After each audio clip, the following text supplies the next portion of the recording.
This week in the Scottish Parliament we were back for the first time after the summer recess, and the big news really was the statement of the Government's programme for the coming year, which Nicola Sturgeon laid out on Tuesday, and then we debated that on each of the three afternoons, Tuesday, Wednesday, Thursday, going into various aspects of that, and I myself spoke in the debate on Thursday. Now there's a huge number of things in that programme, and I certainly won't try and go through them all, but some of the highlights for me are lifting the pay cap on public sector workers. People have only been getting, many of them, a 1% pay increase in recent years, which is well below inflation, so it'll be good to ease off on that a little bit. There's going to be a real push to get rid of rough sleeping. The age of criminal responsibility would rise from 8 to 12, which is very much in line with the international feeling in Scotland has been a bit on the young side in criminalising youngsters in the past.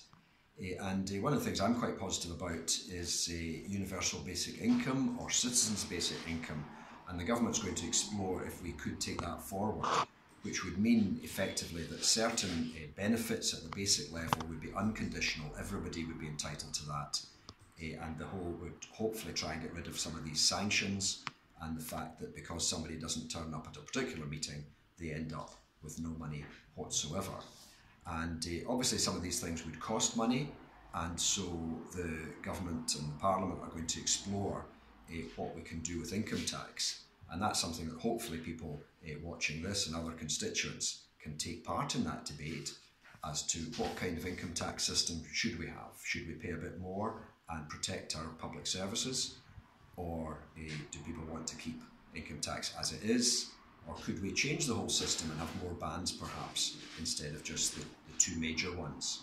So a lot of issues, and one of the issues of course that was debated quite a lot, especially by opposition MSPs, was the health service, and they are continually criticising and saying that there's waiting lists, and obviously we do not want waiting lists. We want people to be treated as soon as possible, but I think we also have to be realistic that the demand for the health service is growing and growing and growing. People are getting older, new treatments are coming on stream so that people can live when they couldn't have had in the past, but some of these do cost a lot of money. The staff in the NHS has been increasing quite dramatically under the SNP, but still the demands and the requirements are increasing. So I think, to be realistic, we are going to face a challenge, whoever's in power, in the coming years with the NHS, but it's certainly not a crisis as far as I'm concerned. It faces challenges, but we are tackling that. The SNP has made it a priority,